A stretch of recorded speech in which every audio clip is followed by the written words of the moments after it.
Good afternoon. Thank you.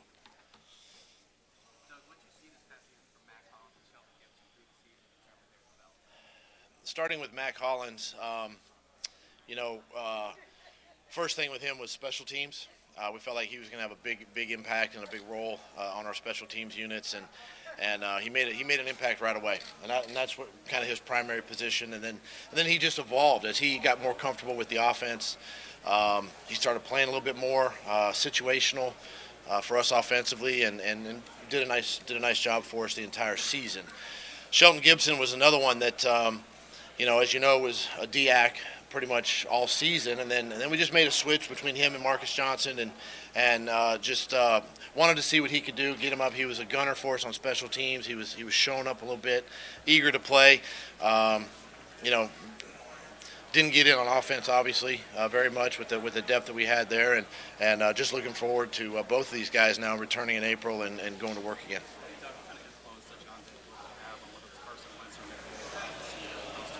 Yeah, Flip had a big impact. I think it was a lot of he and Frank a little bit. But John is a great coach. He'll be missed, obviously, and wish him success. But the detailing the quarterbacks in the meeting rooms, on the practice field, the drill work, putting them in situations that are going to be game ready situations, and just the overall preparation from him, and then a little bit of game planning during the week. He helped us in the red zone with some of the game planning during the week. So great mind. He's been a coordinator before, and did a nice job with our quarterbacks. Again, wish him all the best. I'm excited for him going forward here in Indy, and I know he's going to do a great job. And what I lose with Frank is obviously the the relationship we had for 2 years. He was the guy that I handpicked to be the coordinator, and really came in and just took charge, with the offense, and he's a great teacher. Again, putting game plans together. He and I collaborating on that with Mike Groh, with John DeFilippo, with Jeff Stoutland, as you know, and just the overall coordinating of the offense, and running meetings, running practices, and just preparing our team. The daily grind of getting our team ready to play on Sunday. Mike is, he really, well, first of all, let me just say this. I couldn't have gone wrong with either he or Deuce. Talked to both those guys and at length. Felt comfortable, obviously, with Mike being in the coordinator's position. Again, sharp mind. He was involved in our passing game quite a bit. He's a former quarterback. Things of that nature.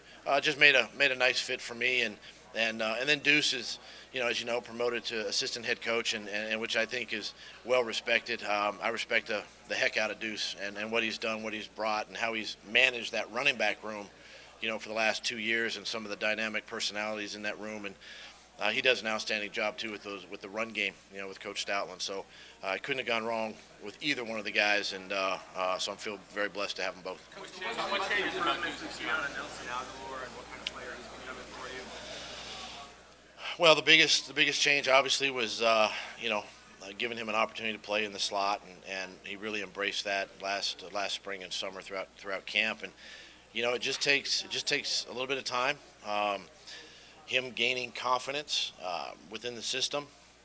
He works extremely hard before and after practice and during practice, and has really put himself in a great position going forward to be one of our top playmakers. And he's proven it. He proved it this last year, and he'll prove it again this spring and this season. So tremendous playmaker. I'm excited to work with him again, and just a great kid. What changes about this new title in terms of his responsibility?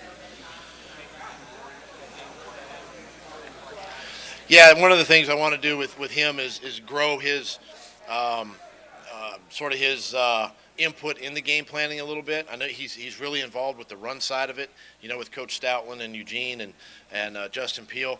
And then if there's a time that he needs to speak to the team, obviously in that position, he can do that for me, and and just continue the day-to-day managing of that running back room. So not a lot's going to change, but we'll try to increase his role some. In terms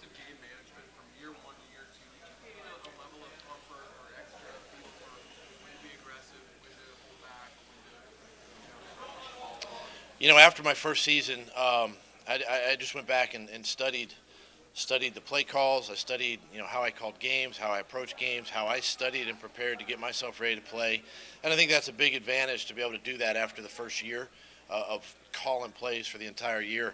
Um, and listen, my mentality, my philosophy is, you only this opportunity is only going to come around probably once, you know, and I'm going to make the most of it.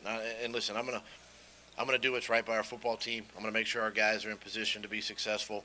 I'm not going to do anything crazy or you know anything like that. But I just feel like if I don't trust the guys, if I don't trust the team, the players, how are they going to believe in me as a coach? And so I put a lot of ownership on the team this past season, and I also put some ownership on myself in making sure that I was going to maintain that aggressiveness throughout the entire season. With the player tracking data, of trying to play your head coach and also play bring some of that here in Indy. When you first decided to do that, what was the biggest challenge? Well, the biggest challenge is just getting your own study time in because of all the other things that you have to do. Leading the football team, meeting with doctors, meeting with Howie, personnel department, meeting with the president, meeting with the owner. Those types of things that can take away your time during the week, and it's just finding time to get your own study and preparation in, and being in a position to help your team. That's the one thing that you know. If I ever get nervous about a game, it's how well did I study during the week, and I think that's the biggest challenge for a head coach who calls plays is being able to do that for his football team. Now that you guys have access to the player tracking data that you're going to have, how do you anticipate that will help you just keep players fresh and on? Yeah, listen. Obviously, that's going to be a great resource, but I can come to you and ask you, how do you feel? And you're going to tell me. And I can see it on the practice field. I can see, having spent 14 years in the locker room, I can see when the team needs a break. I can see when a player needs a break, or through GPS tracking. He's running a ton, and I need to back him down, whether it's in OTAs or training camp. So all the information is going to be great, and it's going to be something that I think each team and each coach and each organization is going to have to sort of, kind of swim through the amount of data and just find what works. Find what works for your football team, and find what works for your guys, and use that to your advantage. But at the end of the day, I'm a big believer about communication and just going to guys and looking at them straight in the eye and say, hey, JP, how you feeling today? Doug, it's been a little over almost a month now since the win. Have you had time to catch your breath and really trying to wrap your head around what took place? It's funny because I say it's funny. It's I catch the game, I get home at night, whatever, and I'm sitting there, we're watching TV, my wife and I, and we flip through and flip it to the NFL Network or HBO or something, and you catch the game. And I've done that about 4 times now. Not that I'm searching for it, but it's just on. And so I go back through the game, and it's just like, did we win? One of those things. But for me, it was a great way to just kind of sort of analyze the game from afar and just make sure that I was doing everything possible to help our team win. We did win. We had a chance to, kind of get through that week after, and then, I gave the coaches a week off just to kind of. It's been 20 plus weeks since we've had a break, so took a week and just kind of got away from it, and got back a couple weeks ago, and we're ready to go. So we're energized, we're jazzed up and ready for the season. Is Nick going to have a say in what you do with it? In other words, are you going to ask Nick if he wants to get out from the Well, I think you got to have that conversation. Again, I'm a big believer. You just don't blindside a player like that if that happens. I think you got to have that open communication with him, and we'll see. We'll see where it goes. Howie just mentioned, we'd love to have everybody back, but we know the nature of the business. So, but yeah, we'll talk about it before if and when that time comes. Do you have a sense of his preference? Nick, you know what? We didn't get into that after the season. It wasn't the time. We were just kind of coming off the high, and so we haven't really discussed it. You mentioned earlier that trust you have in the players and in the locker room. Does that culture that you have in place make it easier to bring on a guy who may have background issues or off the field things as far as in the draft class? It does. There are a couple things. I mean, we have to pay attention, obviously, to our city and our fans and the respect there. But the culture is established, and our veteran players understand it. And so anytime, a great example is Jay. Jay Ajayi, and bringing him in, mid-season like we did, and the guys embraced him, loved on him, rallied around him, and he was tremendous. He was pivotal in helping us win that championship. So, with a culture like that, you can do that. You can maybe take a gamble here and there, and have a guy come into your organization that you can that's coming into a winning championship organization, and they seem to sort of change their ways in a hurry, and that's again empowering the rest of the team to help provide that sort of that nurturing. And how much of the conversations you have here with guys, how much does that weigh into your ability to say, you know what, his talent is better than his bag position? Well, it's going to happen every year that way, but 15 minutes, 20 minutes, whatever, you just don't get enough time. So you got to spend time even after these meetings, to dive into a person's background. We can obviously put the tape on and see the talent level on the field, but it's off the field stuff that we want to make sure that we're getting good character guys that fit us. Now every team's different. Our DNA is different than Dallas or Washington or the Giants in our division. So we want to make sure that we got guys that fit that, and most of it's done after this meeting. And to put the offseason plans together, what must get better? What must improve for 13 and 3? We got to get better. Just continuing. I think overall, special teams, we can get better there. And it's not about scheme. It's not anything other than that. Just getting better. We had a lot of young guys play, and it's going to help us this year having those young guys, back. The Mac Hollinses, as we talked about, the Shelton Gibsons, guys like that are going to go into year two, so they will get better. So that's an area that we can continue to improve.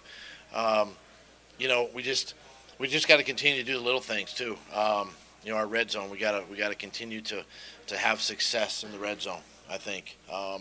And then, just overall managing the roster as far as, guys, we understand this time of year we're about to start free agency here in a couple weeks, and guys are going to come and go.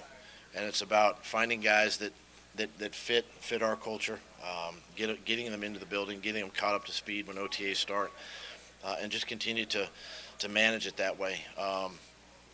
There's no substitution for hard work and preparation. I'm a big believer in that. And so from my standpoint, it's, once we get going this week, we're on to 2018, and everybody's 0-0. Time for 2 more questions. Do you guys look at the Super Bowl as just an anomaly, one of that game so that you win against Tom Brady, or did you look at that and say, okay, there's something about this in terms of how we're going to push it all season? It's a little of both. I mean, listen, you're playing, playing the top quarterback in the National Football League in Tom and what they can do over there on offense, and weapons all over the place. And we went back and looked at it, and it's just, some of it's just assignment error, whether it be just the emotions of the game or what it might be. And those are all correctable, fixable. It's nothing really to be alarmed about, and it's a great teaching opportunity for us now when we get into the offseason to go back and for the defensive guys to really go back and dive into that and see where they made the mistakes. Coach, down the stretch of the season, what did you see out of Corey come in, and is there any opportunities for his role to expand in the offense? I thought Corey did an outstanding job. He undrafted, free agent, came to our team, worked hard in the offseason, put himself in a position to play. Special teams player, the thing is, I think going forward, his role possibly on special teams could expand a little bit more.